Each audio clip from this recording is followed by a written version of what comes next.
So the 2018 NBA draft class, I just spit all over the place and the video just started, but guess what, I'm not restarting it. Anyways, the 2018 NBA draft class, as we all know, is one of the more fascinating ones in recent NBA history. For what reason? Well, I'll tell you the reason. Because everybody was so damn wrong about a lot of prospects. The storyline differences compared to then and now are hilarious to look at. Just like this last video that I posted on this channel, what I'm going to do to go ahead and look back and also evaluate this draft class and how they're doing so far is give them grades. Don't worry about it, bro. I'm always authentic over here. I'm gonna expose myself a little bit, but also I don't think it's too much if I ask you to expose yourself to and your initial thoughts of each and every prospect. But whoa, okay, before I go crazy, I'm pretty sure that you own. Let's see if we can get what, 5, 6, 7, 800 likes in this video? It would be nice. We're currently trying to rebuild this channel and I'm trying to give y'all my best Sam Presti impression. So go ahead, do all that, subscribe, like this video, share this video with at least one of your friends with absolutely no context at all. Make sure you leave your thoughts below and also follow me on Instagram so you know when the next video is coming out. The 2018 NBA draft class, ironically enough, is making a whole lot of noise in this year's playoffs so far. Just 3 years after being drafted. This right here is really rare. DeAndre Ayden sacrificing and being an important piece and an X factor to the Phoenix Suns. Luka Doncic working his way to upset the LA Clippers and make them the clowns of the league again. Trey Young putting the New York Knicks in their place after game 1 and being the menace in Madison Square Garden that we all need. And MPJ, Michael Porter Jr. and so many more young players surprisingly showing up and showing out and making their presence felt in the NBA this past season. Let's start grading each pick, boys. So just like my last vid, boys, whatever you write with pencil, pen, blood, I don't know and I don't care. Just please interact with me. I'm bored and I'm lonely. That's the harsh truth about Mojo 99. I just like to talk to y'all, man. The #1 overall pick in the 2018 NBA draft, as we all know, we just mentioned him 2 seconds ago, was DeAndre Ayden. And I'm going to give DeAndre Ayden a B+ simply because he hasn't disappointed, but at the same time, he hasn't blown anyone out the waters whatsoever. Now remember, in DeAndre Ayden's rookie year, I would recall him being talked about almost never. 99% of the spotlight and shine would go to guys like, of course, Luka Doncic and Trey Young, and that's it. And what's crazy is that Mans wasn't even that bad in his rookie season. He averaged a solid 16 and 10 with pretty solid efficiency too. The talent was there. He just didn't get much recognition at all. And the recognition that he did get amongst NBA fans was that he just needed to shoot the ball more. One thing that I can note about DeAndre Ayden is that his game is not the most exciting to watch. You rarely ever see DeAndre Ayden on House of Highlights, on Bleacher Report, on whatever like Sports Center, whatever sports show you watch, or Instagram or Twitter account that you follow. By the way, like, follow me, bro. Quick plug.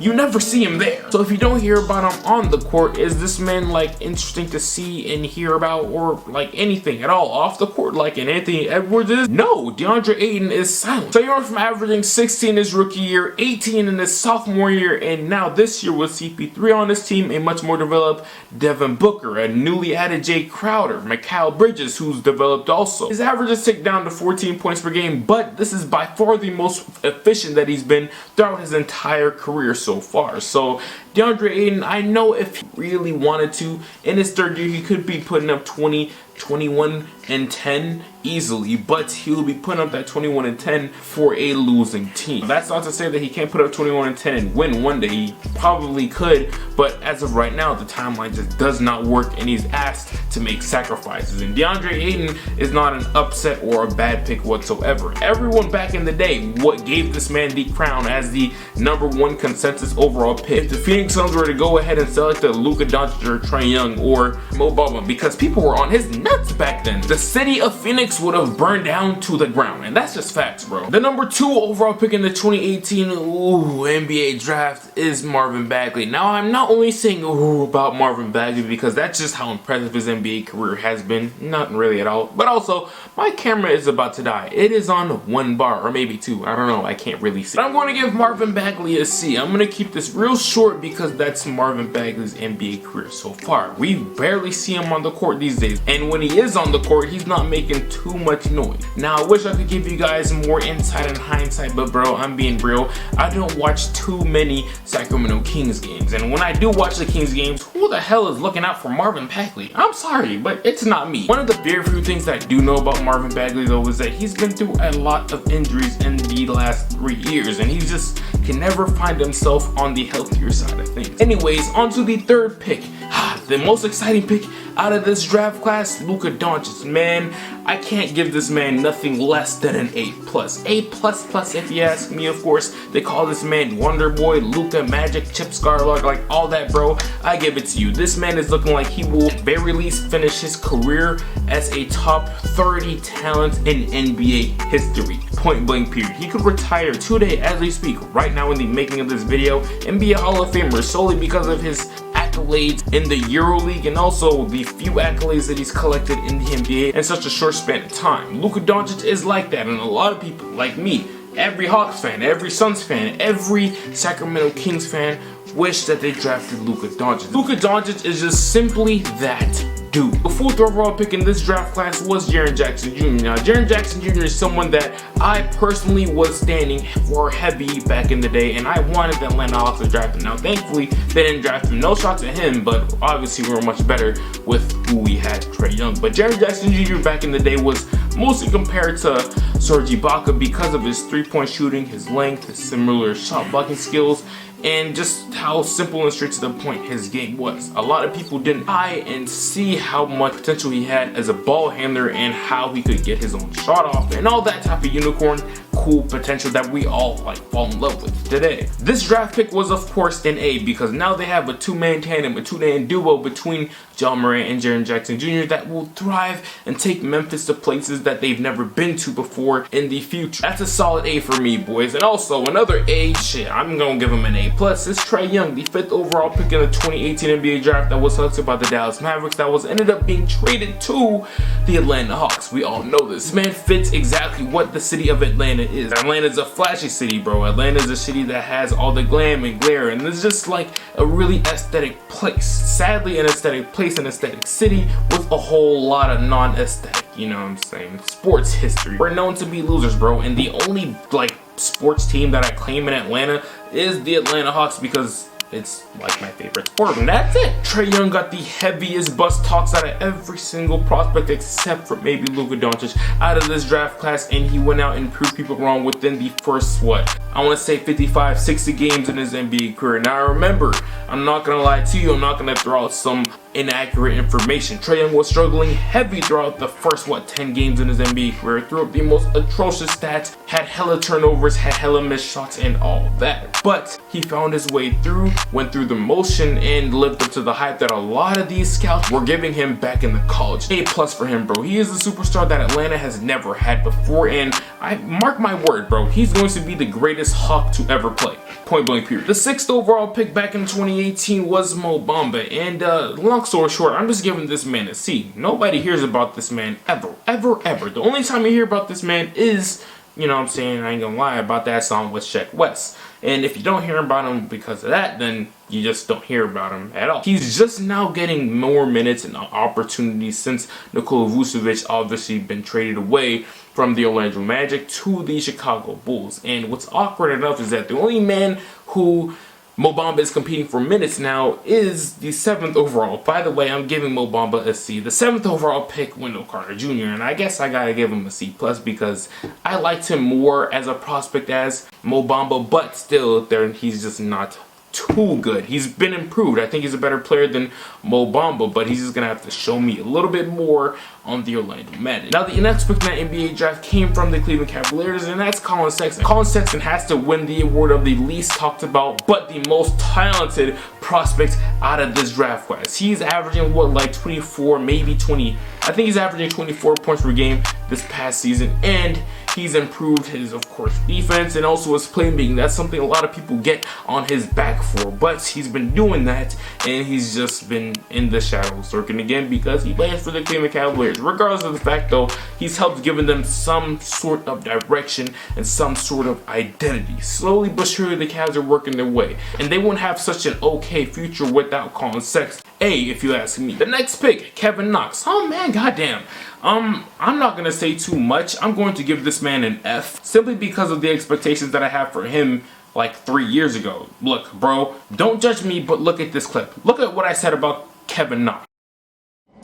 Last but not least on my list is Kevin Knox. If you guys don't know already, I honestly, deep down, believe that Kevin Knox has by far the highest ceiling out of everyone else in the NBA draft. Somebody told a lie one day. Kevin has a very unique body, skill set, and playstyle that reminds me of some of the best players in the world. He's most similar to Giannis Antetokounmpo and Kevin Durant. We been knew this, but no, bro. I think this nigga is really retarded. The amount of stardom that this dude has built inside of him is on another level compared to the rest. Kevin physically has the ability to slash at the rim with ease, and his athleticism helps him get the job done quite often. I can't quite just describe it, but by just the way I see him attack the rim, he gives me Giannis vibes. Like he's just out here giving everybody free posters. So on top of his ability to get to the rim through contact, he also is a good shooter who can get his own with and without the ball in his hands. That's where the KD comparisons start to kick in. He has a high release point in his shot that makes it a little tougher to defend. And just like Kevin Durant, Kevin Knox is a pretty overlooked passer too. He may not be an elite passer like Trey Young and Luka Doncic on this list, but he ain't no slouch either when it comes to passing and being able to find the open man. In my opinion, Kevin has an MVP type of potential, and I would definitely not be surprised if he ended up being the best player out of this draft. Considering his age, unique playstyle, unique skill set, and frame, he could be. Now, if you watch the 2018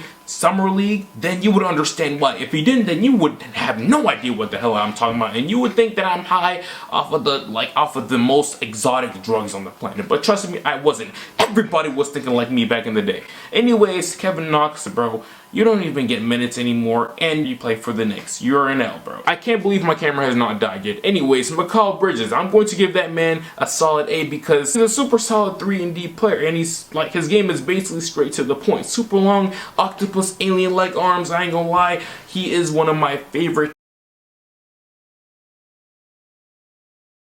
Okay, so my camera died, but I'm pretty sure that my last player that I was on, or one of my last players that I was on before I died, was Mikal Bridges. And long story short, he was originally drafted by the Philadelphia 76ers, but was quickly packed and shipped off to the Phoenix Suns. That was a really awkward scenario and a whole situation because I remember the man's mom was over there with him on draft day as usual, but the really weird thing about it was that his mom worked for the Philadelphia 76ers, and that was his hometown if I'm not wrong. So yeah, little mistake there by the Philadelphia 76ers, but an even bigger mistake than that was what the Los Angeles Clippers did, but I'm not there yet. I'm gonna get to it soon though. OKC didn't do bad with, of course, drafting Shai Gilgeous-Alexander. That's what eventually landed them Chris Paul. Now, using hindsight, would they go ahead and that's what eventually landed them Paul George. Now, using hindsight, would they go ahead and still trade for Paul George? That was a trick question. Yes, of course they still would, because that's the only way that they would have landed Kawhi Leonard. Kawhi Leonard had specific requests to get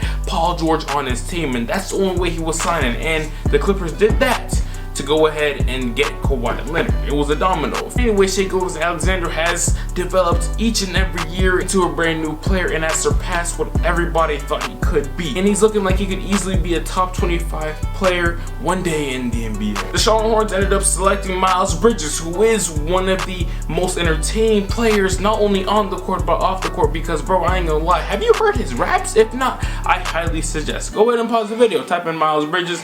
His bars kind of slap, you know what I'm saying? Anyways, super entertaining off the court and on the court as well. If you've seen any Hornets games, then you already know what I'm talking about. B+, he's a good foundational role player piece to have to build something great one day. Jerome Robinson, that's also another player that the Clippers selected. I don't know why the Clippers selected him. Once they selected him, I was so confused, perplexed, and puzzled when his name was called, because I'm like, bro, I don't want to claim myself as a big draft guy, but I'm just gonna say that I like the NBA draft. It's Thursday, and I never heard of him before, so that just says a lot. And the last lottery pick from the 2018 draft was, of course, Michael Porter Jr. Easy A+. This man had a serious back injury in his first year in college, and of course that didn't allow him to showcase any of the talents and skills, and didn't allow him to showcase any of his talents. And having a serious back injury scared away literally every single NBA team except for the Denver Nuggets for some odd reason. MPJ did not have no sour face. He took the opportunity that was given to him and he made the most out of it, and he manned up, showed up, and he glowed up, and now look at him finally being viewed and getting the praise that he once had and always deserved. A+ if I didn't say it already. Some honorable mentions are guys like Jalen Brunson, who is a super solid guard for the Dallas Mavericks. I love that man. They gotta re-up that man because he's super steady, ready, and reliable. I just love his game. He was a second round pick. Mitchell Robinson on the New York Knicks was also a second round pick. Kerry Trent Jr. on the Toronto Raptors, formerly a Portland Trailblazer, was also a second round pick. Devontae Graham also a second round pick. This draft class was simply it, and also NBA champion. How can I forget the first NBA champion of the Antetokounmpo brother? Giannis Antetokounmpo was an NBA champion. Oh, was he Costas actually? I'm so happy I caught myself, bro. His name is Costas. Point is, this draft class was loaded top to bottom, and the average grade, if you ask me, just off the top of the head, is like a B+. I'm gonna look back at this draft class 10, 15, maybe 20 years from now and be like, hot damn, that class was really quality and provided us with so many solid memories and broke so many records and made so many milestones in the NBA. This season of the video though, man, I really do appreciate you for coming over here on this channel at, oh, it's like 3:40 a.m. right now, bro. I'm kind of in my bag right now. I appreciate you for coming over here, watch me talk my bullcrap about whatever I be talking about, bro. And I hope that you continue to do that. Go ahead and leave a like, share, comment, subscribe, all that good stuff. And outside of everything that I just said, I really do hope that you brush your teeth today and have a great day. Until then, I'll get right with you. No way, remember back when I couldn't get a play, no home, I ain't have a place to stay, I got to work, made it certain free the way, Told my girl who'd ever thought.